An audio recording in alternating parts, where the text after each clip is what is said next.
दानिश साहब, मैं आपसे शुरुआत कर रही हूं।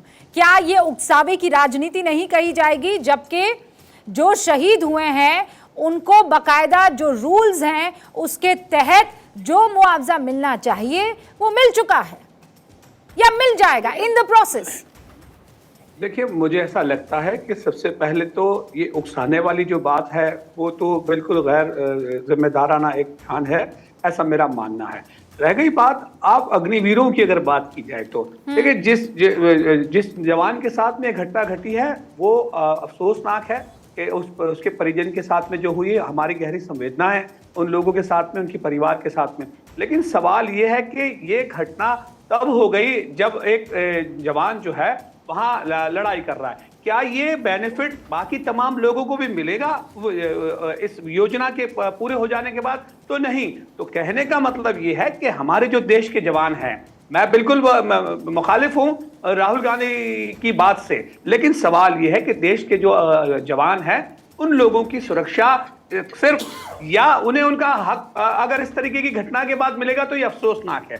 बाकी सारी सुविधाएं भी जो अब से पहले मिल रही थी वो अगर होती तो मुझे लगता है कि ज्यादा बेहतर और ज्यादा अच्छे तरीके से लोग जो हैं इसमें जुड़ने के लिए वो करते हैं। जो यहाँ पर बिंदु उठाए जा रहे हैं दानिश जी की तरफ से, शहजाद पूनावाला, क्या जवाब होगा आपका?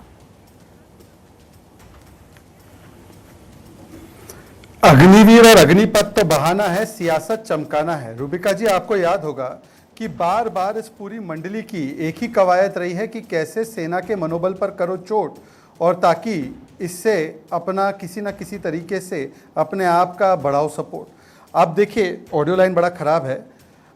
जिस सियाचिन में दुर्भाग्यपूर्ण तरीके से हमारे एको हो रहा है क्या अक्षय जी की शहादत हुई है, अभी भी बहुत खराब है और एको भी हो रहा है। बहरहाल मैं फिर भी अपनी बात रखने का प्रयास करता हूँ। ठीक है, इस एको को ठीक करा दीजिए। देखिए, पहले तो मैं आपको बता दूं कि जिस सियाचिन की रक्षा के लिए और जिस देश की रक्षा के लिए अब सर्वोच्च बलिदान दिया है इन्होंने, उस सियाचिन को तो पार्सल करके दे देने का पूरा काम मनमोहन सिंह करना चाहते थे।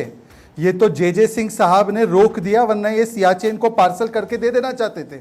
जैसे इन्होंने पाकिस्तान ऑक्यूपाइड कश्मीर दे दिया, जैसे इन्होंने अक्साई चीन दे दिया। दूसरी बात, अग्निवीर स्कीम के बारे में जब ये स्कीम लॉन्च भी हुई तब उसके बारे में कितने भ्रम फैलाए गए। आज भी जो राहुल गांधी ने सफेद झूठ बोला है, जिसका पर्दाफाश आपने किया है कि कम से कम 1 करोड़ से ज्यादा की राशि उनके परिवारजन को मिलेगी, परंतु ये वही राहुल गांधी है जो सेना सर्जिकल स्ट्राइक करती है तो खून की दलाली इनकी मंडली बोलती है, बालाकोट स्ट्राइक करती है तो ये कहते हैं सबूत दे दीजिए, गलवान में हमारे जवान जो है दमखम दिखाते हैं तो उनके शौर्य पर सवाल उठाने का काम करते हैं। ये वही लोग हैं जो पुलवामा का दोष भारत की सेना पर ही डालते हैं।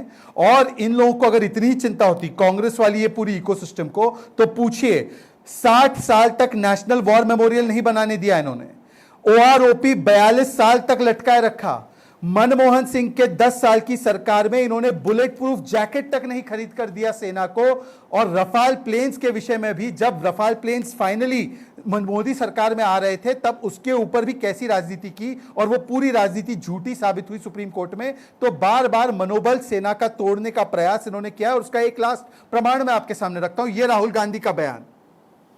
जो हमारे जवानों को अरुणाचल प्रदेश में पीट रहे हैं, जो हमारे जवानों को अरुणाचल प्रदेश में पीट रहे हैं, जो ये व्यक्ति कहता है कि हमारे सेना के जवानों को कोई पीटने की हिम्मत कर सकता है, जो डोकलाम के समय जब भारत की सेना मुंह तोड़ जवाब दे रही थी तब जाके चीनी एम्बेसडर के साथ गलवैया करता है, क्या ये कभी भी भारत की सेना का शुभचिंतक हो सकता है?